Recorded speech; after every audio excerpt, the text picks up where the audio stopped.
नमस्कार विद्यार्थी मित्रांनो, स्वागत आहे आपलं भावाज IAS मध्ये. मी डॉक्टर महेंद्र चाटे. विद्यार्थी मित्रांनो, राज्यशास्त्र हा जो विषय आहे हा अभ्यासत असताना आपल्याला बऱ्याचशा फॅक्ट्स स्टडी करावे लागतात. म्हणजे बरीचशी तथ्य, म्हणजे त्याच्यामध्ये घटनेचे कलम असतील बघा, ज्या वेगवेगळ्या तरतुदी आहेत किंवा वेगवेगळ्या घटना दुरुस्ती असतील किंवा वेगवेगळ्या अनुसूची असतील किंवा राज्यघटनेचे वेगवेगळे जे भाग आहेत, 22 भाग आहेत, हे म्हणजे बऱ्याचशा फॅक्ट्स आपल्याला अशा अभ्यासाव्या लागतात. आणि हा सब्जेक्ट खूप फॅक्ट लोडेड हेवी सब्जेक्ट होऊन जातो. आणि यासाठीच मी काही ट्रिक्स घेऊन आलो आहे, काही ॲब्रिव्हेशन्स मी माझ्या अभ्यासाच्या ड्युरेशनमध्ये मी तयार केले. तर ते ॲब्रिव्हेशन्स, त्या ट्रिक्स तुम्हाला नक्कीच हेल्पफुल राहतील. मी असं म्हणत नाहीये की हा पॅनाशिया म्हणजेच रामबाण उपाय आहे सगळ्या गोष्टीवरती, बिलकुल नाही. म्हणजे पहिल्या लेक्चरमध्ये मी जे सांगितले की आता एक्झामिनेशन इव्हॉल्व झालेली आहे, त्याच्यामध्ये आता डिटेलिंग आलेले आहे. म्हणजे उदाहरण द्यायचं जर झालं ना, म्हणजे बघा आता म्हणजे हे वेगवेगळे जे स्केड्यूल्स आहेत, अनुसूची ज्या आहेत ना, त्याच्यामध्ये सेकंड स्केड्यूल कशाशी संबंधित आहे हा प्रश्न आधी विचारला जायचा. म्हणजे त्याच्याशी कशाशी इमोल्युमेंट्स असतील किंवा अलाउन्सेस असतील किंवा सॅलरी असतील याच्याशी संबंधित आहे. मग तो आता तसं न विचारता डायरेक्टली असं विचारलं जातं की सेकंड स्केड्यूलमध्ये जे वेगवेगळे फंक्शनरीज आहेत, कॉन्स्टिट्युशनल फंक्शनरी असतील किंवा पॉलिटिकल फंक्शनरी आहेत, त्यामध्ये कुठल्या कुठल्या व्यक्तींचा कुठल्या पोस्टचा समावेश होतो. मग त्याच्यामध्ये प्रेसिडेंट असेल, व्हाईस प्रेसिडेंट असेल, गव्हर्नर असेल, यांचा समावेश होतो किंवा कॅग आहे. तर व्हाईस प्रेसिडेंटचा होत नाही सेकंड शेड्यूलमध्ये, हे आपल्याला लक्षात घ्यायचं. तर असे डिटेलिंग आलेली, म्हणजे तुम्ही फक्त ॲब्रिव्हेशन करून गोष्टी लक्षात ठेवून कशाशी संबंधित शेड्यूल आहे हे करून चालणार नाही. म्हणजे इव्हन फंडामेंटल राईट्समध्ये सुद्धा, म्हणजे मूलभूत हक्क जे आहेत आपले, त्याच्यामध्ये सरळ सरळ कलम कशाशी संबंधित आहे हा विचारण्याचा टाइम गेलेला आहे. याच्यामध्ये डिटेलिंग आली, म्हणजे कलम 39 विचारलं जाऊ शकतं किंवा कलम 43 विचारलं जाऊ शकतं, कलम 48 विचारलं जाऊ शकतं. कारण त्याच्यामध्ये थोडीशी कॉम्प्लेक्सिटी आहे as compared to other articles किंवा अदर अमेंडमेंट जे आहेत त्याच्या संबंधित, म्हणजे ती डिटेलिंग करावी लागते. म्हणून मी हे डिस्क्लेमर आधीच देतोय की हा पॅनाशिया नाहीये, रामबाण उपाय नाहीये. परंतु हे जे सगळ्या गोष्टी आहेत, या सगळ्या गोष्टींच्या ट्रिक्स सांगितल्यानंतर तुम्हाला या गोष्टी व्यवस्थितपणे मेमराईज होणार आहेत, या गोष्टी तुम्ही रिटेन करू शकणार आहात. आणि कुठेतरी हे फॅक्ट लोडेड सब्जेक्ट जो आहे ना, त्याचं तुमचं कुठेतरी प्रेशर रिलीफ होईल. म्हणजे तुम्हाला बाकीच्या गोष्टीवरती, डिटेलिंगवरती अधिकाधिक भर द्यायला, जास्तीत जास्त वेळ द्यायला अधिक सुलभ राहील. त्या दृष्टीने हा महत्त्वाचा लेक्चर आहे. म्हणजे these tricks and these facts, this data will lay down the strong foundation of your subject. त्यानंतर तुम्हाला डिटेलिंगवर जास्त काम करावं लागेल. तर अशा काही ट्रिक्स घेऊन आलेलो आहोत. तर आपण वन बाय वन पाहूया कुठल्या कुठल्या ट्रिक्स आहेत ते. आपण सोप्याकडनं अवघडकडे जाऊया, म्हणजे एक एक रिकामा करत जाऊया. बघा, 5th शेड्यूल्ड एरिया आणि 6th शेड्यूल्ड एरिया, म्हणजेच 5वी अनुसूची जे क्षेत्र आहेत किंवा 5व्या अनुसूचीमध्ये कुठले कुठले राज्य येतात किंवा 6व्या अनुसूचीमधले कुठले कुठले राज्य येतात, याच्यावरती प्रश्न विचारला जाऊ शकतो. त्याच्यामध्ये डिटेलिंग अर्थातच जाऊ शकतात, परंतु आपला नंबर वाईज सुद्धा हे लक्षात ठेवावं लागते की कोणत्या नंबरला कोणता आहे. तर याच्यामध्ये बघा, 5th शेड्यूलमध्ये जर बघायचं झालं तर 10 राज्य आहेत बघा टोटल. आणि 6th शेड्यूलमध्ये 6व्या अनुसूचीमध्ये बघायचं झालं तर 4 राज्य आहेत. म्हणजे इंडियाचा जर नकाशा काढला तुम्ही, आपण आता रफ काढतोय आपण हे,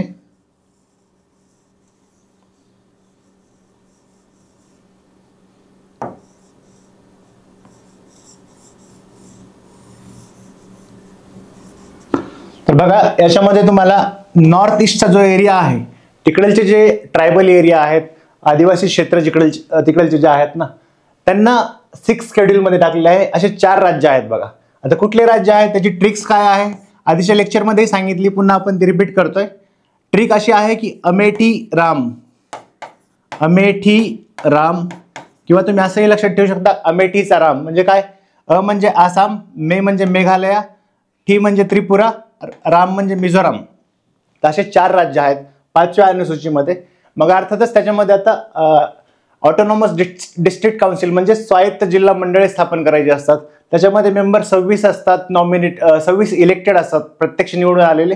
4 नॉमिनेटेड असतात. किंवा त्याच्यामध्ये कोणाकडे जास्त पॉवर असते, गव्हर्नरकडे कुठली पॉवर असते, या 6th शेड्यूलमध्ये वगैरे डिटेलिंगमध्ये नंतर जाऊ आपण. आधी आपण लक्षात घ्यायचं की हे राज्य येतात 4 राज्य, अमेठी, राम 6व्या शेड्यूलमध्ये. आता राहिला प्रश्न 5व्या शेड्यूलचा. तर 5व्या शेड्यूलमध्ये बघायचं झालं तर 10 राज्य येतात बघा. तर ते कुठली कुठली राज्य येतात त्याच्यामध्ये आपण बघूया ट्रिक काय आहे आपली.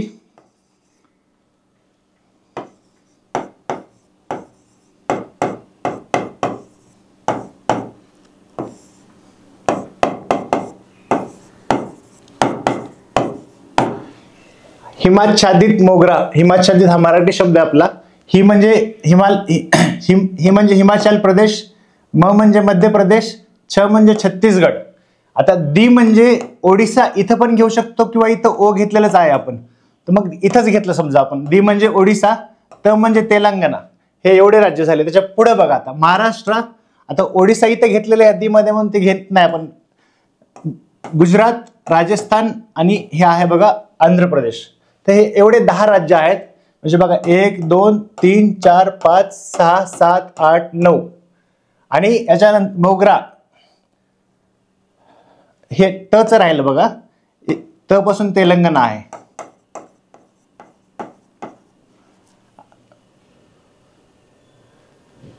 एक दोन 3 4 5 6 7 8 9 10. ठीक आहे. तर हे आपण आता 5th शेड्यूल आणि 6th शेड्यूल एरिया बघितलेला आहे. तर आपण आता हे क्लिअर करूया.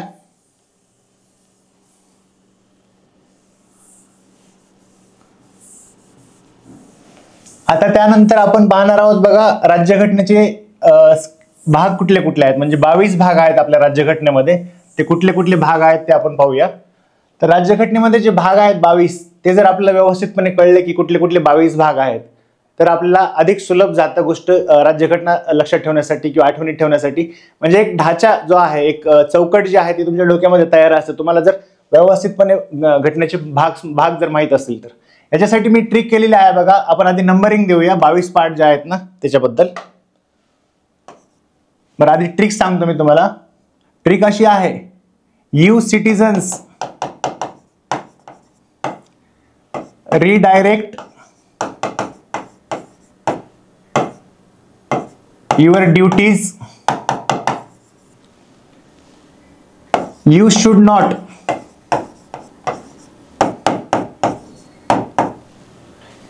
you people must cooperate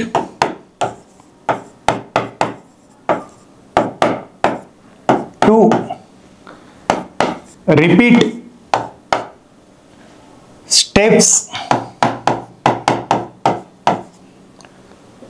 of इमा टू अशोका. ट्रिक तुम्हाला थोडीशी मोठी वाटेल, परंतु हे एक वाक्य आहे, मिनिंगफुल वाक्य आहे आणि आपण आपल्या संविधानाच्या संदर्भात, राज्यघटनेच्या संदर्भात सुद्धा जोडू शकतो. ती ट्रिक अशी आहे की you citizens redirect your duties, you should not, you people must cooperate to repeat steps of इमा टू अशोका. असं हे पूर्ण वाक्य आहे. आता याचं पूर्ण आपण मांडून घेऊया की काय म्हणजे कशा पद्धतीची ट्रिक बनलेली आहे. यू म्हणजे बघा हे पहिला भाग आहे, पहिला पार्ट आहे. यू म्हणजे युनियन आणि इट्स टेरिटरी, म्हणजे जे भारताचं क्षेत्र आहे, राजकीय क्षेत्र किंवा संघराज्य क्षेत्र जे आहे ते आणि त्याचं नाव वगैरे ह्या गोष्टी आहेत, ते पहिल्या पार्ट मध्ये दिलेला आहे. दुसरा पार्ट जो आहे तो बघा सिटीजन म्हणजेच नागरिकत्वाचा पार्ट आहे. तिसरा पार्ट जो आहे तो आहे बघा राईट्सचा, फंडामेंटल राईट्स म्हणून री. आणि हे डायरेक्ट पासून directive principle of state policy, DPSPs, ज्याला आपण राज्य धोरणाची मार्गदर्शक तत्वे म्हणतो. त्यानंतरचं हे चौथा पार्ट झाला DPSP. पाचवा पार्ट आहे बघा फंडामेंटल ड्युटीज, सॉरी हे चौथा मध्येच पार्ट आहे, चौथा ए. तर असे 4 पार्ट झाले. त्यानंतर बघा पाचवा पार्ट आहे युनियन, म्हणजेच केंद्रीय गव्हर्नमेंट बद्दल, युनियन गव्हर्नमेंट बद्दल सांगितलेलं आहे. युनियन पाचवा पार्ट आहे. 6वा पार्ट आहे बघा स्टेट्स, शुड पासून स्टेट्स. 7वा पार्ट नॉट, म्हणजे तिथं काहीच नाहीये. तिथं जो पार्ट होता ग्रुप म्हणजे कॅटेगरायझेशन जे झालेलं होतं राज्यांचं 1956 ला स्टेट रिऑर्गनायझेशन ऍक्ट, राज्य पुनर्रचना जो कायदा झाला 1956 चा, त्यानुसार ते जे ABCD डिस्टिंक्शन जे होतं कॅटेगरायझेशन केलेलं ते हटवल्यामुळे ते 7वा पार्ट हटवलेला आहे. त्यामुळे तिथं 0 आहे म्हणजेच नॉट. त्यानंतर आहे बघा 8वा पार्ट जो आहे तो युनियन टेरिटरीज म्हणजेच केंद्रशासित प्रदेश.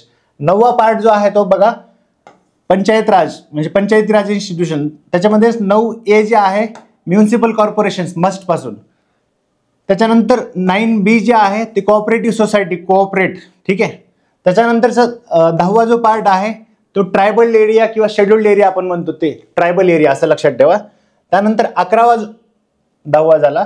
11वा जो पार्ट आहे ते रिलेशन्स, म्हणजे केंद्र आणि राज्यांचे संबंध कशा पद्धतीचे असतील त्यासोबतच राज्यांचे संबंध कुठल्या पद्धतीचे असतील हे असे संबंध दिलेले आहेत बघा. म्हणजे याच्यामध्ये आंतरराज्यीय संबंध बघतो किंवा केंद्र राज्याचे संबंध बघतो, त्याच्यामध्ये वित्तीय संबंध असतील किंवा त्याच्यानंतर लेजिस्लेटिव्ह म्हणजे वैधानिक संबंध असतील किंवा कार्यकारी संबंध एक्झिक्युटिव्ह रिलेशन कसे असतात ते. पण सध्या लक्षात ठेवा हे आपण ट्रिक पाहतोय पूर्ण. रिपीट म्हणजे आर पासून रिलेशन्स आहे, पी पासून प्रॉपर्टी आहे 12वा नंबर, 13 नंबर जे आहे ते ट्रेड, 14 नंबर जे आहे बघा एस पासून सर्व्हिसेस म्हणजे जे सेवा आहेत, ऑल इंडिया सर्व्हिसेस आहेत, सेंट्रल सर्व्हिसेस आहेत, स्टेट सर्व्हिसेस आहेत, त्याच्याही व्यतिरिक्त बाकीच्याही सर्व्हिसेस असतात बघा, पंचायत राज इन्स्टिट्यूशनच्याही सर्व्हिसेस आहेत, त्याच्याबद्दलही आपण पाहूच.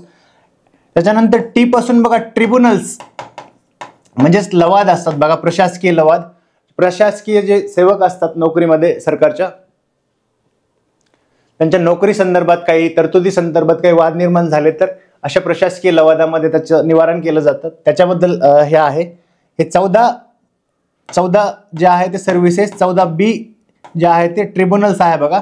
त्यानंतर 15 जे आहे ते इलेक्शन्स ई पासून, 16 जे आहे ते 16 हे लक्षात ठेवा 2 अक्षरासाठी special provisions for certain classes, त्याच्यामध्ये SC आणि ST कम्युनिटीसाठी काही क्लास स्पेशल प्रोव्हिजन केले आहेत बघा. 330 पासून 342 पर्यंत म्हणजे ओबीसी कम्युनिटीसाठी सुद्धा त्याच्यामध्ये प्रोव्हिजन्स करून ठेवले होते संविधानकर्त्यांनी, तर हे पण आहे त्याच्यामध्ये. तर हे झाले बघा 15-16 पार्ट झाले. त्याच्यानंतरचा पुढचा पार्ट आहे बघा स्टेप्स पासून ऑफ म्हणजे काय तर ऑफिशियल लँग्वेज हा पार्ट आहे बघा 17वा पार्ट. म्हणजे जी शासकीय भाषा असेल, ऑफिशियल लँग्वेज जे असेल त्याची तो जो पार्ट आहे तो 17वा पार्ट आहे. त्याच्यानंतर 18वा पार्ट जो आहे तो एमर्जन्सीज म्हणजेच आणीबाणी आहे बघा ई पासून. 19वा पार्ट जो आहे तो मिसलेनियस. 20वा पार्ट जो आहे तो अमेंडमेंट म्हणजेच घटना दुरुस्ती, 20वा पार्ट आहे हा. त्याच्यानंतर 21वा पार्ट जो आहे तो टेम्पररी आणि ट्रान्झिशनल प्रोव्हिजन्स आहेत बघा. आणि हा 22वा पार्ट जो आहे म्हणजे ऑथॉरिटी टू टेक्स्ट आहे, हिंदीमध्ये त्याचं वर्णन रूपांतरण केलं आणि तेवढंच त्याला वेटेज दिलं आहे, इंग्लिश टेक्स्ट एवढंच.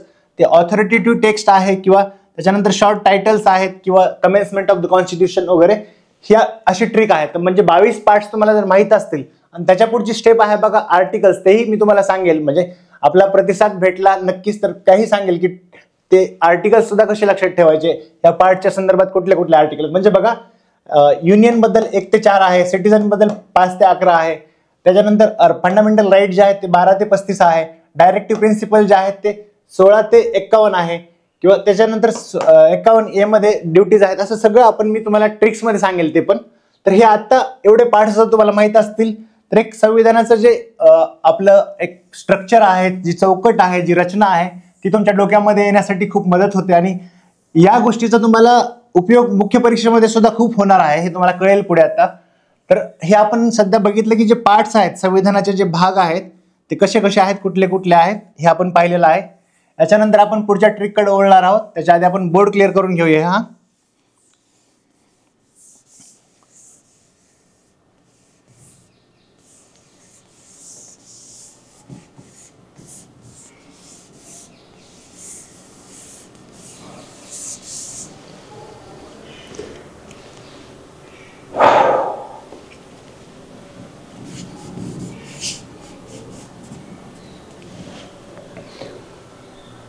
त्याच्या पुढचा पार्ट आहे बघा केंद्रशासित प्रदेश. म्हणजे केंद्रशासित प्रदेश किती आहेत आता? 8 आहेत. 9 झाले होते परंतु त्याच्यामध्ये दादरा नगर हवेली आणि दमन दीव यांचं एकत्रीकरण केल्यामुळे ते 8 झालेले आहेत. आता हे टोटल केंद्रशासित प्रदेश कसं लक्षात ठेवायचं तर बघा ह्याची पण ट्रिक मी सांगतो तुम्हाला.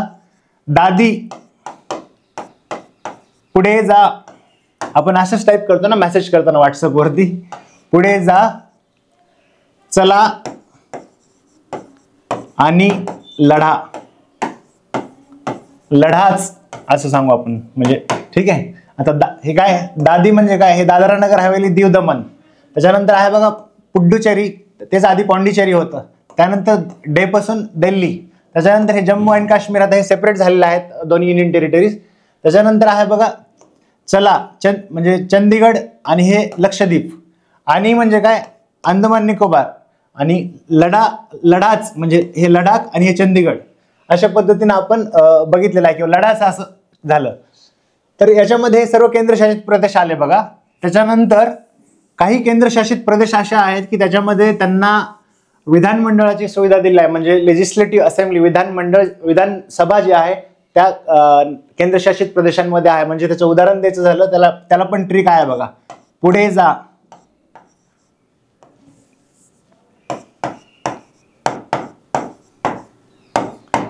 आता पुढे म्हणजे काय, पॉंडिचेरी, दिल्ली आणि जम्मू काश्मीर.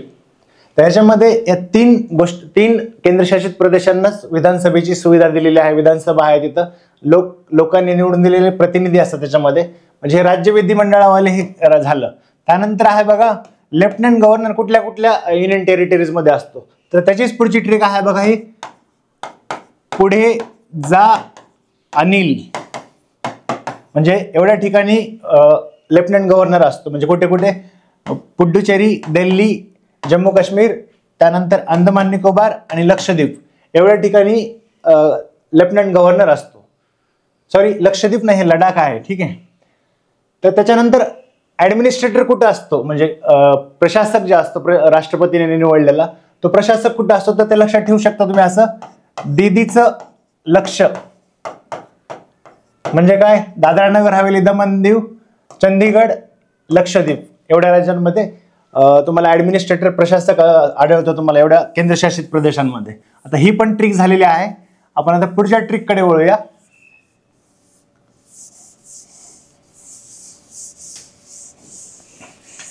जसं 5व्या शेड्यूल मध्ये आणि 6व्या शेड्यूल मध्ये तुम्हाला सांगितलं की काही राज्य दिलेले आहेत. जसं आपण बघितलं, ट्रिक्स बघितल्या, अमेठीचा राम असेल किंवा हिमाच्छादित मोगरा असेल 6व्या शेड्यूलचं. तसंच कलम 370, कलम 371 मध्ये राज्यघटनेने काही विशेष तरतुदी दिल्या होत्या काही राज्यांसाठी. त्यातलंही 370 कलम जे आहे ते इनऑपरेटिव्ह केलेलं आहे, ते फंक्शन करत नाही आता नो लॉंगर. आणि 371 मध्ये काही राज्य आहेत, मग ते त्या राज्यांचीही पुन्हा अल्फाबेटिकली नंबरिंग दिलेली आहे. कुठली कुठली राज्य आहेत त्याची ट्रिक्स कशी केली होती बघा आपण. ट्रिक्स अशी आहे बघा याची. जलमग्न,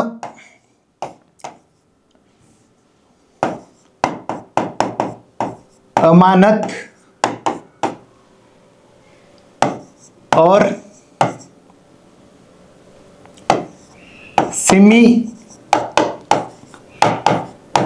अरुण गोकर्ण. आता हे सिमी अरुण गोकर्ण हे नाव असू शकते कदा मुलीचं वगैरे, तर तशा पद्धतीने आपण ट्रिक केलेली आहे बघा, सिमी अरुण गोकर्ण. आता हे बघा कसं आहे, 370 ज्या होतं ते जम्मू काश्मीर बद्दल होतं, म्हणून हे जलमग्न मधले हे कटलं. आता 370 इनऑपरेटिव्ह झालेलं आहे. त्यानंतर 371 जे कलम आहे, 371 कलमामध्ये महाराष्ट्र आहे आणि गुजरात आहे बघा, 371 मध्ये. त्याच्यानंतर 371A आहे, त्याच्यामध्ये हे नागालँड आहे न पासून. त्याच्यानंतर 371B जे आहे त्याच्यामध्ये हे आसाम आहे. त्याच्यानंतर 371C जे आहे त्याच्यामध्ये मणिपूर आहे. त्याच्यानंतर 371D जे आहे त्याच्यामध्ये आंध्र आणि तेलंगणा आहे. त्याच्यामध्येच पुन्हा ई जे आहे ते आंध्रामध्ये सेंट्रल युनिव्हर्सिटी स्थापन करण्यात येईल, केंद्रीय युनिव्हर्सिटी स्थापन करण्यात येईल असं प्रोव्हिजन आहे ई मध्ये. त्याच्यानंतर एफ जे प्रोव्हिजन आहे ते सिक्कीमसाठी आहे बघा. त्यानंतर मिझोरमसाठी जे आहे ते जी आहे, अरुणाचल प्रदेशसाठी एच आहे, गोवासाठी आय आहे आणि कर्नाटकासाठी जे आहे. अशा पद्धतीने आपण हे ट्रिक लक्षात ठेवायची. जलमग्न, अमानत और सिमी अरुण गोकर्ण.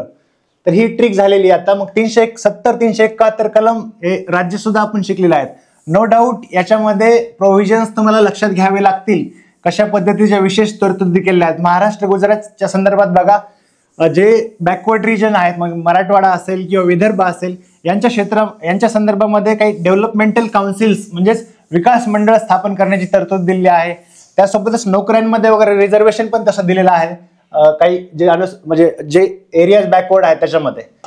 त्याच्यानंतर आहे बघा स्केड्युल्स. फक्त ही ट्रिक जी आहे ती नेटवरनं मी आधीच पाहिलेली आहे, म्हणजे बाकीच्या स्वतः सगळ्या ट्रिक्स ह्या बनवलेल्या आहेत बघा. हे ॲब्रिव्हिएशन जे आहेत ते मी स्वतः बनवलेले आहेत. फक्त ही स्केड्युल्स ज्या आहेत, अनुसूची, ही जी ट्रिक आहे ही इंटरनेटवर बऱ्याच वर्षांपासून अवेलेबल आहे.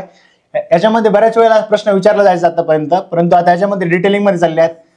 टोटल 12 स्केड्यूल आहेत बघा. 1935च्या कायद्यामध्ये किती स्केड्यूल्ड असतात, त्याच्यानंतर संविधान जेव्हा निर्माण झालं त्यावेळेस किती शेड्यूल म्हणजे किती अनुसूची होत्या आणि आता किती अनुसूची आहेत याचं उत्तर कमेंटमध्ये उत्तर द्यायचं तुम्ही मला. 1935च्या कायद्यामध्ये त्याच्यामध्ये किती आर्टिकल होते? 321 आर्टिकल होते, म्हणजे 321 कलम होते, पण त्याच्यामध्ये अनुसूची किती होत्या याचं एक उत्तर द्यायचंय. त्याच्यासोबतच जेव्हा संविधान निर्माण झालं, राज्यघटना निर्मिती झाली त्यावेळेस किती शेड्यूल होते आणि आता किती आहेत याचं उत्तर कमेंटमध्ये द्यायचं आहे. आपण बघूया आपल्यापैकी किती जण उत्तर देत आहेत त्याच्यात.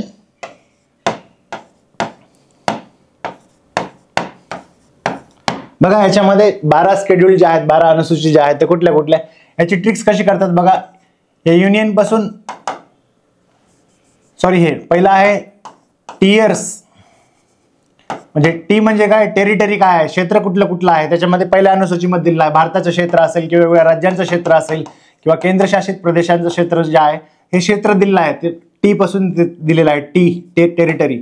ई म्हणजे इमोल्युमेंट्स असतील, अलाउन्सेस असतील, हे दिलेले आहेत. वेगवेगळे जे फंक्शनरीज आहेत त्याच्यामध्ये मी तुम्हाला सांगितलं, प्रेसिडेंट आहे किंवा गव्हर्नर आहे यांचे दिलेले आहेत, किंवा कॅग आहे, तर इमोल्युमेंट्स वगैरे.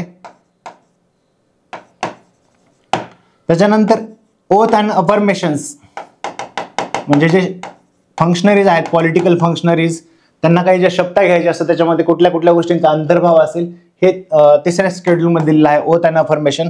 त्याच्यानंतर चौथं जे शेड्यूल आहे त्याच्यामध्ये राज्यसभा सीट डिस्ट्रीब्युशन, म्हणजे वेगवेगळ्या राज्यांना किती सीट येतील राज्यसभेमध्ये, त्यांचं प्रतिनिधित्व किती असेल हे ठरवण्याचं काम चौथ्या शेड्यूलमध्ये केलेलं आहे. पाचवा शेड्यूल जो आहे तो आपण राज्य बघितलेले आहेत.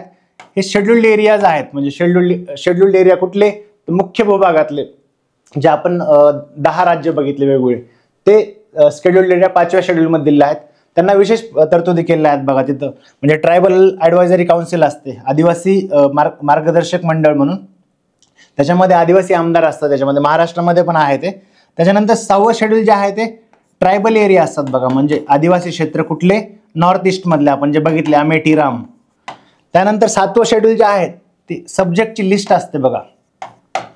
हे पण आपण कमेंटमध्ये सांगा मला की जे युनियन सब्जेक्ट आहेत, स्टेट सब्जेक्ट आहेत, 1935च्या कायद्यानुसार किती होते, युनियन सब्जेक्ट किती होते, कॉन्करंट लिस्टमध्ये किती होते आणि स्टेट सब्जेक्ट किती होते, राज्य सूचीमध्ये किती होते.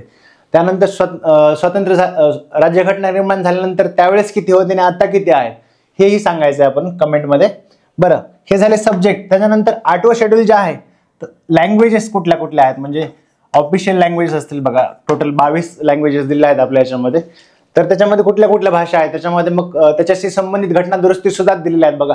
21वी घटना दुरुस्ती जी आहे ती सिंधी भाषेबद्दल आहे, किंवा त्यानंतर 51वी घटना दुरुस्ती जी आहे, 71वी घटना दुरुस्ती जी आहे ती तुम्हाला कोकणी भाषेबद्दल दिसेल किंवा मणिपुरी भाषेबद्दल दिसेल किंवा नेपाळी भाषेबद्दल दिसेल. त्यानंतर 92वी घटना दुरुस्ती जी आहे ती तुम्हाला ही बोडो, मैथिली, संथाळी ह्या भाषेबद्दल दिसेल. तर ह्या ज्या वेगवेगळ्या भाषा आहेत त्या 8व्या शेड्यूलमध्ये, 8व्या अनुसूचीमध्ये दिलेल्या आहेत. 9वी अनुसूची जी आहे बघा ती व्हॅलिडेशन ऑफ सर्टन ऍक्ट्स, म्हणजे असं म्हणतात की 9व्या अनुसूचीमध्ये कायदा टाकला आणि 31C मध्ये, तिकडं कलमामध्ये 31C मध्ये टाकला की त्याला प्रोटेक्शन भेटतं. मग त्याच्यामध्येही ज्युडिशियरी म्हणजे सुप्रीम कोर्ट, हायर ज्युडिशियरी जे आहे त्याच्यामध्ये बेसिक स्ट्रक्चर म्हणजे मूळ गाभा डॉक्टरांनी घेऊन आले, आणि जे केशवानंद भारती केसची तारीख होती म्हणजे 24 एप्रिल 1973, तिथून पुढच्या ज्या केसेस असतील ते न्यायालयीन पुनर्विलोकनासाठी म्हणजे ज्युडिशियल रिव्ह्यूसाठी ओपन असतील असं सांगितलेलं आहे. ते 9व्या शेड्यूलमध्ये प्रोटेक्शन देण्यासाठी, म्हणजे लँड रिफॉर्म असतील, जमीन सुधारणा कायदे वगैरे, त्यांना प्रोटेक्शन देण्यासाठी 9वं शेड्यूल आणलं होतं. 10वं शेड्यूल जे आहे ते डिफेक्शनच्या संदर्भात आहे बघा, म्हणजे जी पक्षांतर्गत फूट होते किंवा एका पक्षातून दुसऱ्या पक्षामध्ये नेते जातात वगैरे, त्यांनी ते जायला नाही पाहिजे याच्या संदर्भात 52वी घटना दुरुस्ती असेल किंवा 91वी घटना दुरुस्ती आहे, त्या संदर्भात त्या घटना दुरुस्ती आलेल्या आहेत. तर त्याच्याशी संदर्भात हे शेड्यूल आहे. 11वं शेड्यूल जे आहे ते पंचायत राज बद्दल आहे, म्हणजे ग्रामीण पंचायत राज इन्स्टिट्यूशन जे आहेत. 12वं शेड्यूल जे आहे ते शहरी पंचायत राज इन्स्टिट्यूशन म्हणजेच म्युन्सिपॅलिटीज वगैरे. ह्याच्यामध्ये पंचायत राजमध्ये 29 सब्जेक्ट दिले आहेत बघा, आणि इकडे म्युन्सिपॅलिटीजमध्ये 18 सब्जेक्ट दिले आहेत. याच्यावर पण प्रश्न विचारला जाऊ शकतो, कारण हे संविधानिक तरतूद आहे तशी तेवढे दिले आहेत. बरं, आता ही पण ट्रिक बघितलेली आहे. टियर्स ऑफ ओल्ड पीएम म्हणून ही ट्रिक आहे, याच्यामध्ये आणखी तुम्ही स्वतःप्रमाणे कमी जास्त ऍडजस्ट करू शकता. टियर्स ऑफ ओल्ड पीएम, आणि हे इंटरनेटवर पण भेटून जाईल तुम्हाला ट्रिक ही वाली जी आहे ती. बाकीचे आपण बनवलेले आहेत.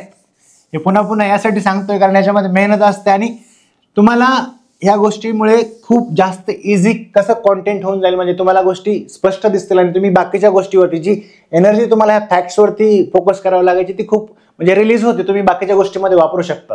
आता हे अनुसूचित सुद्धा बघितलेले आहेत आपण, राज्यघटनेचे भाग पण बघितलेले आहेत बघा.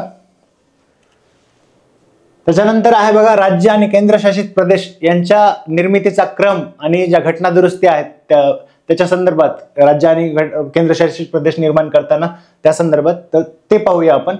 बघा आपल्या भारत देशामध्ये जेव्हा स्वतंत्र झाला भारत त्यावेळेस कॅटेगरी होते, म्हणजे कॅटेगरी ए स्टेट होते, कॅटेगरी बी स्टेट होते, कॅटेगरी सी स्टेट होते, त्यानंतर कॅटेगरी डी होते. ए मध्ये कुठले कुठले राज्य होते बघा, बिहार असेल, बॉम्बे असेल, त्यानंतर आसाम असेल, त्यानंतर पंजाब असेल, त्यानंतर युनायटेड प्रोव्हिन्स असेल, त्यानंतर वेस्ट बेंगॉल असेल, त्याच्यानंतर बघा जेव्हा भारत स्वतंत्र झाला, जेव्हा राज्यघटना निर्मिती झाली त्यावेळेस भारताचं जे क्षेत्र होतं ते वेगवेगळ्या कॅटेगरी स्टेटमध्ये डिवाइड केलं होतं बघा. कॅटेगरी ए स्टेट असतील, कॅटेगरी बी स्टेट असतील, कॅटेगरी सी स्टेट असतील, कॅटेगरी डी स्टेट असतील. याच्यामध्ये 9 होते, इकडे 10 होते. आता कुठले कुठले होते ते पण बघा तुम्ही आता. आणि इकडे डी मध्ये फक्त अंदमान निकोबार होतं. याच्यामध्ये बघा बिहार होतं, बॉम्बे होतं, त्यानंतर आसाम होतं, त्याच्यानंतर मद्रास होतं, त्यानंतर मध्य प्रदेश होतं, त्याच्यानंतर पंजाब होतं, युनायटेड प्रोव्हिन्स होतं आणि वेस्ट बेंगॉल होतं. इकडे जर बघाल बी मध्ये बघायचं झालं तर हैदराबाद होतं, मैसूर होतं, जम्मू काश्मीर होतं. त्याच्यानंतर आपल्याला हे सापडतं बघा, पटियाला असेल, त्रावणकोर असेल, त्याच्यानंतर जम्मू काश्मीर असेल, हे राज्य होते याच्यामध्ये. किंवा ग्रुप सी जे स्टेट होते त्याच्यामध्ये कुठले कुठले राज्य होते म्हणजे बघा अजमेर असेल, भोपाल असेल, बिलासपूर असेल, त्याच्यानंतर मणिपूर असेल, त्रिपुरा असेल, त्याच्यानंतर दिल्ली असेल, कुर्ग असेल, कुचबिहार असेल, हे राज्य होते. किंवा डी मध्ये अंदमान निकोबार होतं वगैरे. ह्याची सुद्धा मी ट्रिक सांगेल तुम्हाला, पण सध्या लक्षात घ्यायचं की हे जे डिस्टिंक्शन होतं 7वी घटना दुरुस्ती जी आहे, 7th कॉन्स्टिट्युशनल अमेंडमेंट, 7वी घटना दुरुस्ती यांनी हे डिस्टिंक्शन संपवलं. आणि त्यानंतर मग एक प्रकारचे राज्य निर्माण झाले किंवा केंद्रशासित प्रदेश निर्माण झाले. त्याच्यामध्येही काही केंद्रशासित प्रदेशांचं पुढे जाऊन प्रमोशन केलं आणि त्यांना राज्य केलं. म्हणजे मिझोरम असेल बघा, त्यानंतर गोवा असेल, हे केंद्रशासित प्रदेश होते पण नंतर ते राज्य केले वगैरे. तर 7वी घटना दुरुस्ती खूप महत्वाची आहे या संदर्भामध्ये. आपण टॉपिक वाईज तर पाहणारच आहोत, आता फ्लो मध्ये काही गोष्टी आल्या तर सांगतो मी तुम्हाला. त्याच्यानंतर बघा धार कमिशन होतं, धार कमिशन म्हणजे धार आयोग जो होता त्यांनी भाषिक आधारावरती राज्यांची रचना, देशाची रचना करायला नकार दिला होता. 48 ला धार कमिशन होतं. त्यानंतर JVP कमिटी होती बघा, जवाहरलाल नेहरू होते, वल्लभभाई पटेल होते आणि पट्टाभी सीतारामय्या होते. इथं डॉक्टर राजेंद्र प्रसाद नव्हते. हे पी वरनं तुम्ही कन्फ्युज होऊ शकता कधी, त्यामुळे लक्षात ठेवायचंय. त्यानंतर बघा आंध्र प्रदेशची निर्मिती झाली, पोट्टी श्रीरामुलू यांनी उपोषण केलं वगैरे, त्यामुळे ते राज्याची निर्मिती झाली. मग बऱ्याच ठिकाणाहून भाषिक आधारावर राज्याची मागणी सुरू झाली होती. त्यामुळे पुन्हा फाजल अली कमिशन नेमलं गेलं बघा. फाजल अली कमिशन मध्ये सुद्धा मग 3 मेंबर होते. एक फाजल अली स्वतः होते, त्याच्यानंतर पन्नीकर होते आणि कुंजर होते. याच्यावरती सुद्धा प्रश्न विचारलेला आहे.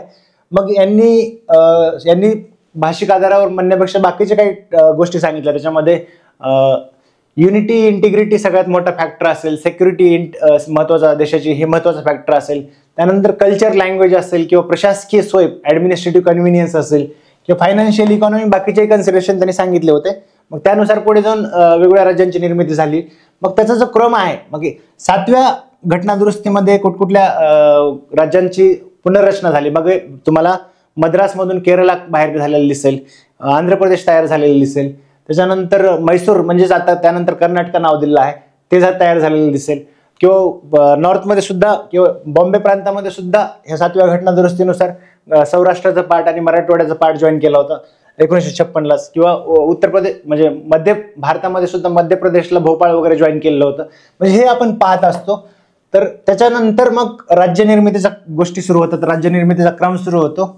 म्हणजे पहिलं राज्य जे आहे याच्यातून बाहेर पडणार, त्याच्यासाठी सुद्धा आपण ट्रिक सांगणार आहे मी तुम्हाला, काय कसे राज्य राज्यासाठी एक ट्रिक आहे आणि राज्य आणि केंद्रशासित प्रदेश मिळून यांच्यासाठी एक ट्रिक आहे बघा.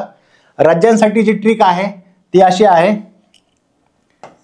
म्हणजे हे राज्य असं लिहूया आपण. ती ट्रिक अशी आहे, गुन्हा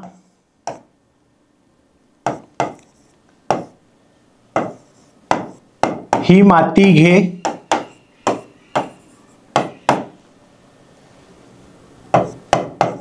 सिमी अग चल उठ जा तिकडे. बघा आता हे जे राज्य निर्मितीचा क्रम आहे, म्हणजे 1960 ला महाराष्ट्रापासून गुजरात तयार केलं होतं. हे गुजरात हे कितवं राज्य होतं? 15वं राज्य होतं बघा. त्यानंतर 16वं राज्य म्हणून नागालँड आलं होतं. त्यानंतर 17वं राज्य म्हणून हरियाणा आलं होतं. त्यानंतर 18वं राज्य म्हणून हिमाचल प्रदेश होतं. त्यानंतर मणिपूर 19वं राज्य होतं. त्यानंतर त्रिपुरा 20वं राज्य होतं. घे म्हणजे मेघालय 21वं राज्य होतं. त्यानंतर सिक्कीम 22वं राज्य होतं. मिझोरम 23वं राज्य होतं. अग म्हणजे अरुणाचल प्रदेश आणि गोवा.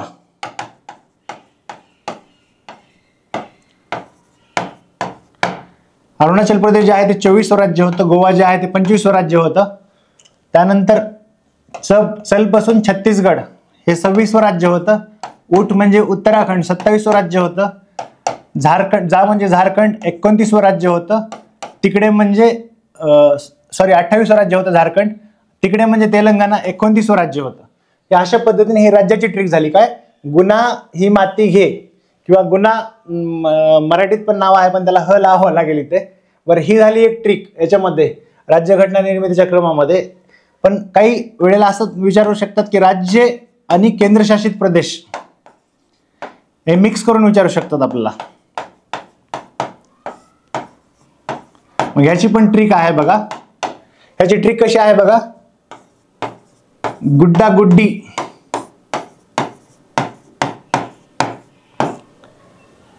तिकडं इकडं गुन्हा होतं पण इथं गुड्डी आली, त्यामुळं इथं पुन्हा आणि हीच. इथं वर काय होतं? ही होतं पण इथं हीच का? ते इथं गुड्डी आलेली म्हणून हट्ट आहे, च आलंय. ठीक आहे. गुड्डा गुड्डी पुन्हा हीच माती घे. बाकीचं पुढचं सेम आहे बघा. माती घे, सिमी अग चल उठ जा तिकडे. बघा आता हे गुड्डा गुड्डी काय? हे म्हणजे गुजरात आहे. पहिल्यांदा गुजरात राज्य निर्माण झालं. त्यानंतर हे दादरा नगर हवेली डा. त्यानंतर हे जे आहे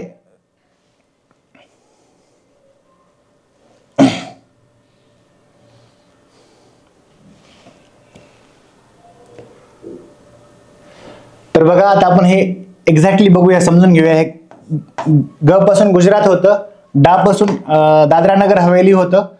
पुन्हा गु पासून गोवा होतं. पुन्हा डी पासून दमन दीव होतं. त्यानंतर पू पासून पुद्दुचेरी म्हणजेच पॉंडिचेरी होतं. पुन्हा इथं नागालँड, हरियाणा, हिमाचल प्रदेश, चंदीगड च ही च. बाकी हे तर तुम्हाला माहिती आहे. माती म्हणजे काय? मणिपूर असेल, त्रिपुरा असेल, मेघालय असेल, सिक्कीम असेल, मिझोरम असेल, अरुणाचल प्रदेश असेल, गोवा असेल, छत्तीसगड असेल, त्याच्यानंतर उत्तराखंड असेल, त्यानंतर झारखंड असेल आणि तेलंगणा असेल. ही अशी ट्रिक झाली याच्यामध्ये. म्हणजे काय कन्फ्युजन होऊ शकत नाही. हे जे फॅक्ट्स तुम्ही जर पुन्हा याच्यामध्ये जर जास्त मेमरी इन्व्हेस्ट करण्यापेक्षा बाकीच्या गोष्टीमध्ये तुम्ही इन्व्हेस्ट करू शकता ही मेमरी. तर ही एक ट्रिक झाली. आपण आता राज्य निर्मितीचा आणि केंद्रशासित प्रदेश निर्मितीचा क्रम सुद्धा पाहिलेला आहे. आपण पुढच्या ट्रिक कडे वळत आहोत आता.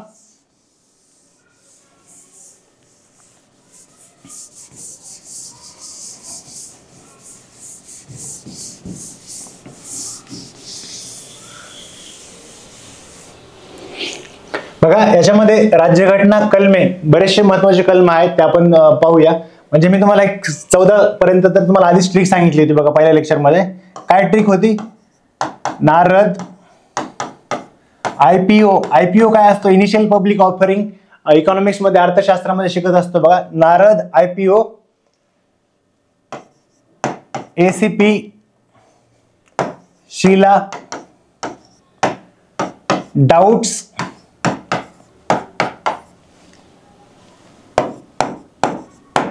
क्लॅट, क्रॅट. बघा हे वाक्य बनवतात ते उगाच बनवायचे म्हणून, ह्याला काहीतरी मिनिंग दिलेलं आहे आपण.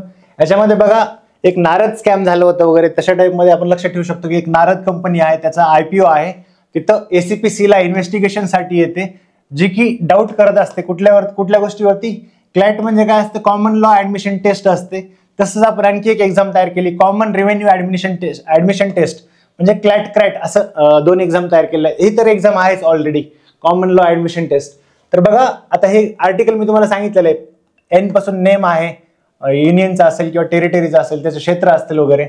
A पासून ऍडमिशन आहे, जे की भारताचा पार्ट नाहीये, जे क्षेत्र जसं की गोवा होतं, त्यानंतर पॉंडिचेरी होतं किंवा दादरा नगर हवेली, दीव दमन वगैरे, हे पोर्तुगीज आणि फ्रेंच लोकांच्या ताब्यातून भारतात आले, त्यामुळे त्यांना ऍडमिशन दिले 2 नंबरच्या आर्टिकलमध्ये. त्यानंतर 3 नंबरचं जे आर्टिकल आहे ते रिऑर्गनायझेशन ऑफ स्टेट बद्दल सांगितलेलं आहे. 4 नंबरचं आर्टिकल त्याच्याशी संबंधित अमेंडमेंट, वेगवेगळ्या घटना दुरुस्ती आहेत. 5 नंबरचं आर्टिकल हे सिटिझनशिप संबंधित, डोमिसाईल म्हणजे जे रहिवासी होते, ऑर्डिनरी रेसिडेंट ज्याला म्हणतो आपण, त्यांच्याशी संबंधित आहे.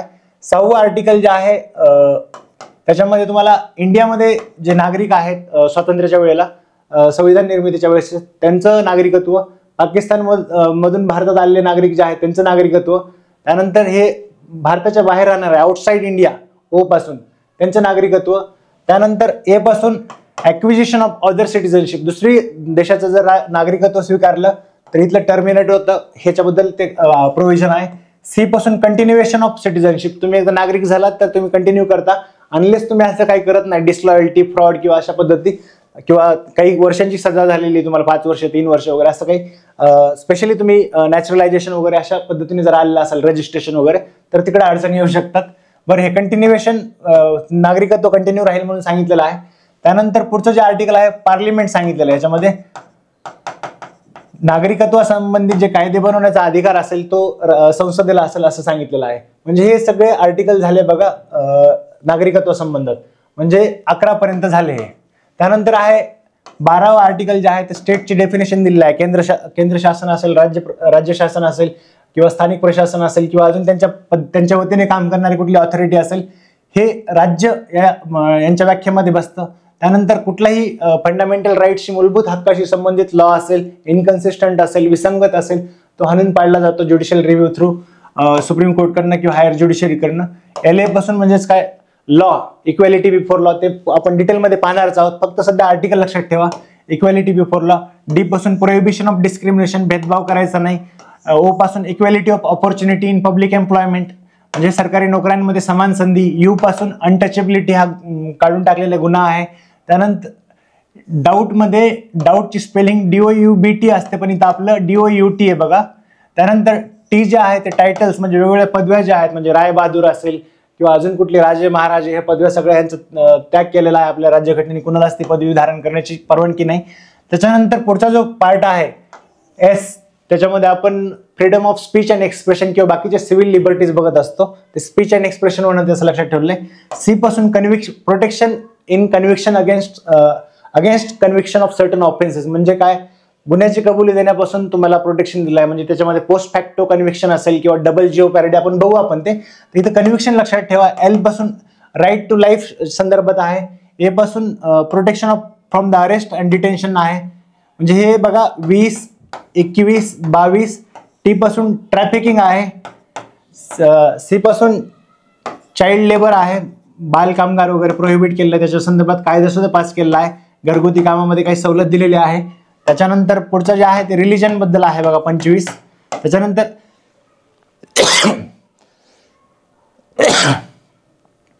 त्याच्यानंतर 26 जे आहे ते रिलिजियस अफेअर बद्दल, म्हणजे म्हणजे धार्मिक जे अफेअर्स आहेत ते स्वतःचे मॅनेज करू शकता, काही संस्था स्थापन करू शकता, चालवू शकता, त्याची प्रॉपर्टी ओन करू शकता, विकू शकता वगैरे, या संदर्भात आर्टिकल आहे ते रिलिजियस अफेअर. T म्हणजे फ्रीडम फ्रॉम टॅक्सेस, म्हणजे एक 27 आर्टिकल पर्यंत तुम्हाला सांगितलेलं आहे बघा ट्रिक, आणि ह्याला मिनिंग आहे असं नाही. तुम्ही उजळणीचे पाडे लक्षात ठेवल्यासारखे 2-3 वेळा बघितल्या ह्या गोष्टी व्यवस्थित मांडून कागदावर, पुन्हा तुम्ही ह्या गोष्टी विसरणार नाही. आणि यांनी काय होणार, एक तुमचं स्पॅशियल फॉर्मेशन होईल की कुठल्या पार्टमध्ये कुठल्या गोष्टी आहेत, कुठल्या महत्वाच्या गोष्टी आहेत. मग हे एक बॅकबोन आहे. ह्या गोष्टी तुम्ही लक्षात ठेवल्या, बाकीच्या गोष्टी वरती तुम्ही जास्तीत जास्त एनर्जी फोकस करू शकता, सिनर्जी तिकडे डेव्हलप करू शकता.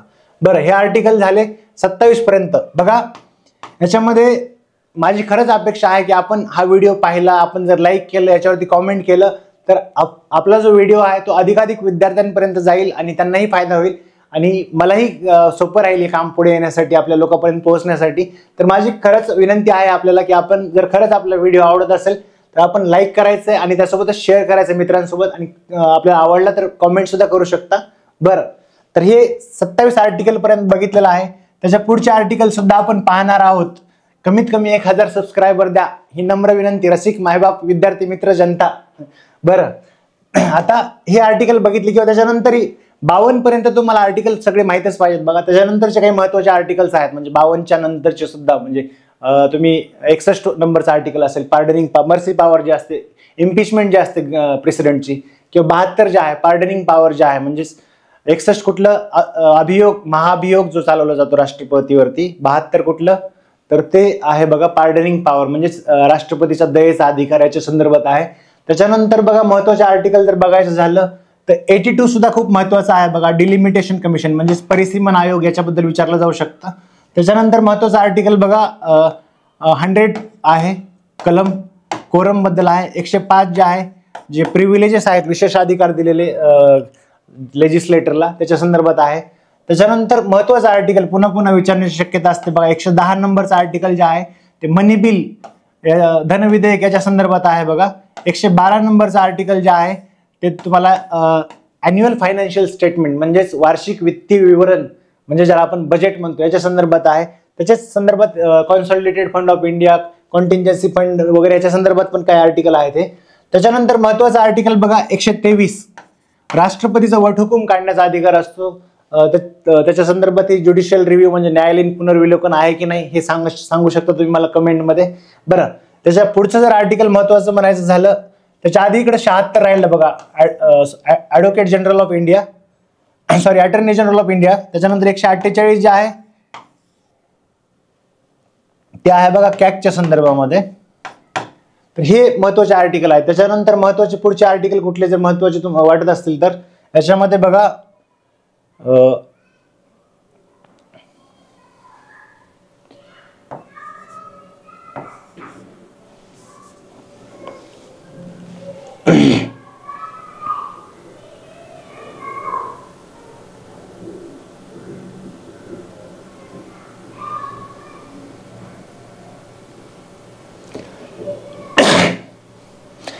त्याच्यानंतर बघा राज्याच्या संदर्भात काही कलम आहेत. मग याच्यामध्ये कुठले कुठले कलम आहेत राज्याच्या संदर्भात, किंवा 200 कलम जे आहे ते राष्ट्रपतीच्या पुनर्विचारासाठी गव्हर्नरने बिल रिझर्व्ह ठेवायचं वगैरे या संदर्भात आहे.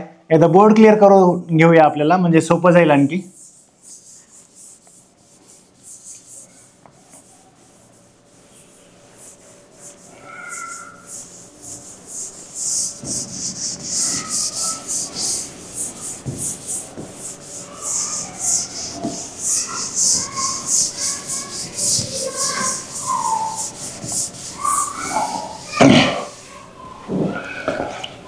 त्याच्यानंतर महत्वाचे आर्टिकल्स सबऑर्डिनेट ज्युडिशरी बद्दल पण विचारू शकतात बघा, 233 ते 237 पर्यंत आहे. किंवा महत्वाचे आर्टिकल जर बघायचं झालं त्याच्यामध्ये 249 आहे, 253 आहे. इंटरनॅशनल ॲग्रीमेंटला इफेक्ट देण्यासाठी काही अमेंडमेंट करू शकतात 253 नुसार वगैरे. त्यानंतर 262 खूप महत्वाचा आहे बघा, 262 असेल किंवा 263 असेल. त्याच्या आधी इकडे 142, 143 राहिलं आपलं, 142, 143, 169. तर याच्यामध्ये बघा 142 जे आहे तो कंप्लीट जस्टिस करण्याच्या 142 जे कलम आहे, 142 तरतूद जे आहे ते सुप्रीम कोर्ट किंवा हायकोर्टला ही पॉवर दिलेली आहे टू डू कंप्लीट जस्टिस. म्हणजे त्याच्या संदर्भात ते कुठलीही ऑर्डर देऊ शकतात. म्हणजे त्यांनी एखादी ऑर्डर दिली, एखादी जजमेंट दिली, त्या जजमेंटला पूर्ण करण्यासाठी बाकीच्याही काही ऑर्डर्स देऊ शकतात. ते 142 नुसार म्हणजे decrease of the supreme court म्हणतो.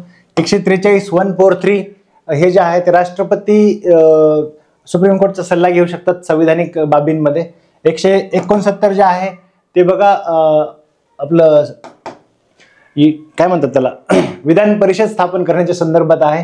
त्याच्यानंतर 253 बघितलं. 262 जे आहे बघा ते याच्याबद्दल आहे, ट्रिब्युनल्स म्हणजे जल लवाद वगैरे आपण म्हणतो ना त्याच्या संदर्भात आहे. म्हणजे वेगवेगळे ट्रिब्युनल्स कशा पद्धतीने स्थापन केले जातात, म्हणजे वेगवेगळ्या आंतरराज्यीय नद्या आहेत, त्या नद्या एका राज्यातून दुसऱ्या राज्यात जातात, त्याच्या संदर्भात पाण्यासंदर्भात विवाद झाले तर त्यांना कुठेतरी एक वेगळ्या पद्धतीचं ज्युरिस्डिक्शन दिलं आहे. म्हणजे सुप्रीम कोर्ट किंवा हायकोर्टकडे वाद न जाता सुरुवातीला या लवादामार्फत हे वाद मिटवण्याचा प्रयत्न केला जाईल वगैरे सांगितलेलं आहे. किंवा 263 जे आहे ते इंटरस्टेट काउन्सिल आहे बघा, म्हणजे आंतरराज्यीय परिषद. आता इंटरस्टेट काउन्सिल ही संविधानिक संस्था आहे, पण झोनल काउन्सिल आहे का किंवा त्याच्यानंतर इंटिग्रेशन काउन्सिल आहे का, त्याच्या संदर्भात कुठले आर्टिकल आहेत हे पण आपण कमेंट करू शकता. बरं, त्याच्यानंतर आर्टिकल 300 आणि 300A राईट टू प्रॉपर्टी बद्दल बघतो आपण, किंवा 301 पासून 307 पर्यंत हे ट्रेड बद्दल आहेत, व्यापाराबद्दल. किंवा त्याच्या पुढे जर गेलो आपण ज्युडिशरी म्हणजे सर्व्हिसेस बद्दल, 308 पासून 323 पर्यंत आहे बघा, म्हणजे ज्या वेगवेगळ्या सेवा आहेत, म्हणजे ऑल इंडिया सर्व्हिसेस असतील किंवा स्टेट पब्लिक सर्व्हिस कमिशन असेल, UPSC असेल, किंवा त्यांना सर्व्हिसेसला प्रोटेक्शन दिलं आहे. म्हणजे 311 कलमानुसार डायरेक्टली तुम्ही डिसमिस करू शकत नाही ऑफिसरला, गॅझेटेड ऑफिसर जे असतात, म्हणजे त्यांना अपॉइंट करणारी जी ऑथॉरिटी असेल वगैरे. मग त्याच्यामध्ये बरेचसे रिलॅक्सेशन आले आहेत. त्याच्यामध्ये आपण पाहू की त्यांना म्हणजे एक्सप्लेनेशन दिलं जाईल, सेकंड स्टेजला एक्सप्लेन करू दिलं जाईल, स्वतःची बाजू मांडू दिली जाईल, नाही दिली जाईल. बरं, त्याच्यानंतर 324 पासून पुढे हे ट्रिब्युनल वगैरेच बघू शकतो आपण, इलेक्शन कमिशनच्या संदर्भात आर्टिकल आहेत. त्याच्या पुढे गेलो तर आपण तर बघा 352 झालं, 356 झालं, 360 झालं, हे इमर्जन्सी संदर्भात आर्टिकल आहे. 352च्या संदर्भात पुन्हा आपण आर्टिकल 358 आणि 359 बघत असतो. त्याच्यामध्ये कुठले फंडामेंटल राईट, कुठले मूलभूत हक्क स्थगित करतो हे आपण पाहू लेक्चरमध्ये. म्हणजे ह्याच्या संदर्भात हे आहे. 356च्या संदर्भात 365 आहे, ब्रेकडाऊन ऑफ कॉन्स्टिट्युशनल मशिनरी वगैरे, म्हणजे संविधानाप्रमाणे जर सरकार चालत नसेल तर तिथं प्रेसिडेंट रूल म्हणजे राष्ट्रपती शासन कशा पद्धतीने लागू केलं जाऊ शकतं वगैरे, ह्याच्या संदर्भात आहे. तर हे आर्टिकल आहेत बघा हे सगळे. आता राहिलेलं आहे बघा संविधानिक पदे निवड आणि पदावरून दूर करणे, याच्या संदर्भात, म्हणजे याच्या संदर्भात एक सेपरेट लेक्चर घेईल. म्हणजे तुम्ही ह्या गोष्टी पुन्हा विसरणारच नाही. जेवढे काही संविधानिक पद आहेत, म्हणजे कुठले कुठले बघा, नॅशनल SC कमिशन असेल, नॅशनल ST कमिशन असेल, इलेक्शन कमिशन असेल, UPSC असेल, हे किंवा नॉन कॉन्स्टिट्युशनल, यांच्या संदर्भामध्ये जेवढेही प्रोव्हिजन्स आहेत, म्हणजे त्यांची तरतुदी, त्यांची नियुक्ती कशी असेल, त्यांची सर्व्हिस कंडिशन कशी असतील, त्यांना रिमूव्ह करण्यासाठी कुठले कॉजेस असतील, किंवा त्यांना रिमूव्ह करण्यासाठी काढण्यासाठी कुठली प्रक्रिया असेल, या संदर्भात आपण डिटेलमध्ये पाहणार आहोत. त्याच्या संदर्भात ही ट्रिक देईल मी तुम्हाला. बरं, आता घटना दुरुस्तीच्या संदर्भामध्ये काही ठराविक घटना दुरुस्ती आपण पाहूया.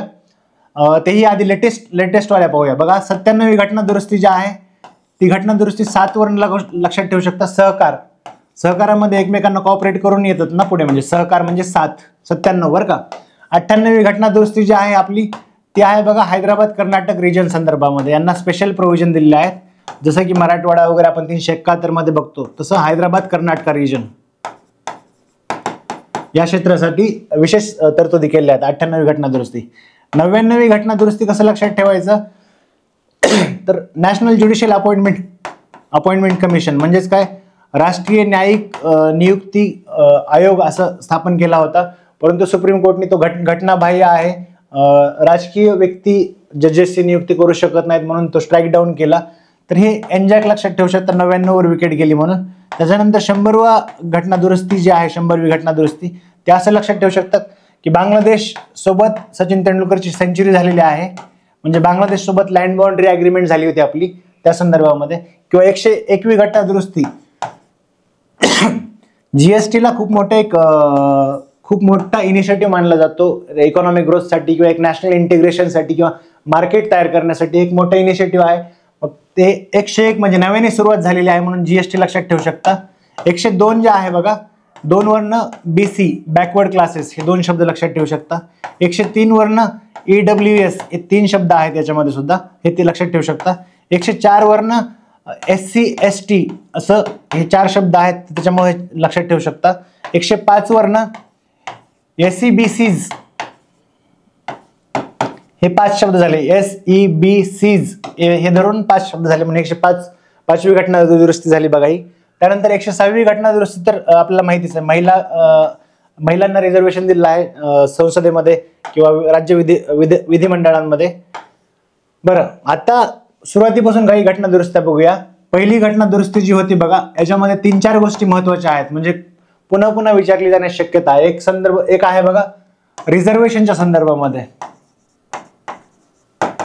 म्हणजे जे आरक्षण आहे त्या संदर्भामध्ये ही एक घटना दुरुस्ती होती. दुसरं त्याच्यामध्ये गोष्ट होती लँड रिफॉर्म, म्हणजे जमीन सुधारणा करायच्या होत्या, त्याच्या संदर्भात काही राईट टू प्रॉपर्टीच्या संदर्भात काही त्यांनी अमेंडमेंट आणली होती. त्याच्यानंतर freedom of speech and expression जे आहे, म्हणजे तुमचं अभिव्यक्ती स्वातंत्र्य, freedom of speech and expressions. तर अभिव्यक्ती स्वातंत्र्यावरती काही ऍडिशनल बंधनं टाकली, म्हणजे संविधान तयार करताना जी बंधनं होती, म्हणजे रिझनेबल रेस्ट्रिक्शन, जे वाजवी बंधनं म्हणतो आपण, त्याच्यामध्ये आणखी ऍड केलेलं आहे. त्याच्यामध्ये कुठलं म्हणजे पब्लिक ऑर्डर असेल बघा, पब्लिक ऑर्डर असेल. त्याच्यानंतर friendly relation with the foreign state, म्हणजे बाहेरच्या देशाशी असणारे आपले जे मैत्रीचे संबंध आहेत ते जर बिघडत असतील तर तुमच्या बोलण्यावरती बंधन आणलं जाईल, किंवा पब्लिक ऑर्डर जर डिस्टर्ब होत असेल तर तुमच्या बोलण्यावरती बंधन आणलं जाईल. त्याच्यानंतर काही इंटिग्रिटी ऑफ इंडिया हे महत्वाचं सांगितलेलं आहे बघा, म्हणजे 16वी घटना दुरुस्ती सुद्धा याच्या संदर्भातच तुम्हाला दिसते बघा. 16वी घटना दुरुस्तीमध्ये सिक्युरिटी आणि इंटिग्रिटी हे ऍडिशनल फॅक्टर ऍड केलेलं, म्हणजे freedom of speech and expression वरती जे वाजवी बंधन आहेत ते आधी काही होते संविधान निर्मितीच्या वेळेस, त्यानंतर पहिल्या घटना दुरुस्तीने ऍड केले, त्यानंतर 16व्या घटना दुरुस्तीने ऍड केले. ही पहिली घटना दुरुस्ती महत्वाची आहे. त्यानंतर महत्वाची घटना दुरुस्ती बघा 7वी घटना दुरुस्ती आहे. 7व्या घटना दुरुस्तीमध्ये महत्वाचं काय झालं तर स्टेट रिऑर्गनायझेशन ऍक्ट पास झाला, म्हणजे राज्य पुनर्रचना कायदा पास झाला. ते तुम्हाला समजावून सांगितलेलं आहे की साऊथमध्ये कशा पद्धतीची पुनर्रचना झाली, म्हणजे केरळ असेल, आंध्र असेल, हे राज्य तयार झाले, किंवा नॉर्थमध्ये सुद्धा, किंवा महाराष्ट्रामध्ये मराठवाडा पार्ट ऍड करण्यात आला, किंवा सौराष्ट्र ऍड करण्यात आलं वगैरे. हे 1956चं आहे बघा. ही 7वी घटना दुरुस्ती संदर्भामध्ये हे एक महत्वाचं होतं. बरं, त्याच्यानंतर महत्वाच्या घटना दुरुस्ती जर बघायचं झाला तर एक आहे 10वी घटना दुरुस्ती, दुसरी आहे 12वी घटना दुरुस्ती, त्यानंतर 14वी घटना दुरुस्ती. आता ही 10वी घटना दुरुस्ती जी आहे ती दादरा नगर हवेली, 12वी घटना दुरुस्ती जी आहे ती दमन दीव. आपण मगासुद्धा बघितले की कशा पद्धतीने राज्य त्यांचा क्रम कुठल्या पद्धतीचा होता. 14वी घटना दुरुस्ती जी आहे ती पुडुचेरी या संदर्भात आहे. अशा पद्धतीच्या ह्या घटना दुरुस्ती आहेत, महत्वाच्या आहेत याच्यामध्ये सुद्धा ह्या. त्यानंतरची महत्वाची घटना दुरुस्ती जर बघायची झाली तर ती आहे बघा 24. आता 24वी घटना दुरुस्ती जी होती त्याच्यामध्ये असं सांगितलं की कुठलाही part, any part of constitution, कुठलाही पार्ट अमेंड केला जाऊ शकतो, त्याच्यामध्ये बदल घडून आणला जाऊ शकतो, आणि ते प्रेसिडेंटवर कंपल्सरी असेल त्याला मान्यता देणं वगैरे, हे सांगितलं 24व्या घटना दुरुस्तीमध्ये. त्यानंतर महत्वाची घटना दुरुस्ती जर कुठली असेल बघा, 39वी असेल, त्यानंतर 42वी, 44वी, त्यानंतर 52वी, त्यानंतर आहे बघा तुमची 73-74, त्यानंतर 93, आणि आपण 96 पासून तर पुढच्या बघितलेल्याच आहेत बघा. या सर्व घटना दुरुस्ती, म्हणजे 93 ही ओबीसीच्या रिझर्वेशन संदर्भात, EWS पण दिलं होतं पण ते स्ट्राईक डाऊन केलं होतं. 73-74 आपण बघितलेलंच आहे घटना दुरुस्ती. 52 पण अँटी डिफेक्शन म्हणजे पक्षांतर बंदी कायद्या संदर्भात होतं. 42 आणि 44, 42ला मिनी पार्लमेंट म्हटलं जातं. एमर्जन्सीज म्हणजे आणीबाणीच्या काळामध्ये लागू केलेली होती बघा. त्याच्यामध्ये ज्युडिशरीचे बरेचसे हक्क कमी करण्यात आले होते, म्हणजे ज्युडिशियल रिव्ह्यूवरती बंधन आणलं होतं, किंवा डायरेक्टिव्ह प्रिन्सिपल, मार्गदर्शक तत्वे जे आहेत त्यांचं इम्प्लिमेंटेशन करताना कुठलाही अडथळा नको वगैरे अशा पद्धतीचे काही अमेंडमेंट केलेल्या होत्या, किंवा लोकसभेचा कार्यकाळ वाढवलेला होता. त्यासोबतच काही शब्द ऍड केले, म्हणजे सोशलिस्ट, सेक्युलर आणि इंटिग्रिटी वगैरे हे जे शब्द आहेत, म्हणजे समाजवाद असेल किंवा धर्मनिरपेक्ष असेल किंवा एकता आणि अखंडता, हा इंटिग्रिटी जो शब्द आहे तो त्याच्यामध्ये ऍड केलेला असेल. तर हे 42व्या घटना दुरुस्तीने केलं होतं. 44व्या घटना दुरुस्तीने त्याचा एक्झॅक्ट रिव्हर्स करण्याचा प्रयत्न केला. 42वी घटना दुरुस्तीनुसार जी आणीबाणी आली होती किंवा जे ज्युडिशियल रिव्ह्यूचे किंवा हायकोर्टचे ज्युरिस्डिक्शन कमी करण्याचा प्रयत्न केला होता ते परत रिस्टोर करण्याचा प्रयत्न केला 44व्या घटना दुरुस्तीने. त्याच्यामध्ये बघा म्हणजे लोकसभेचा कार्यकाळ परत कमी केला किंवा ज्युडिशियल रिव्ह्यू रिस्टोर केलं. एमर्जन्सी आणीबाणीच्या संदर्भात सुद्धा डायरेक्टली आणीबाणी न लावता प्रेसिडेंट एकदा वापस पाठवू शकतो रिकन्सिडरेशनसाठी, किंवा कॅबिनेटचं रिटर्नमध्येच रिकमेंडेशन पाहिजे तुम्हाला आणीबाणी, राष्ट्रीय आणीबाणी लागू करायची आहे तर, किंवा त्याच्या व्यतिरिक्तही ॲडिशनल सेफगार्ड त्यांनी काय ॲड केले बघा त्याच्यामध्ये, म्हणजे किती महिन्यात ते अप्रुव्हल दिलं पाहिजे वगैरे, या सगळ्या गोष्टींचं ॲडिशनल सेफगार्ड वगैरे ॲड केले आहेत. तर ह्या अशा पद्धतीने आहे. आपला प्रतिसाद भेटला तर मला अजून डिटेलमध्ये शिकवायला खूप जास्त चांगलं वाटेल आणि पूर्ण विषय आपण सर्वसमावेशकपणे कव्हर करूया. तर अशा पद्धतीने आपण हा लेक्चर कन्क्लूड करत आहोत. धन्यवाद.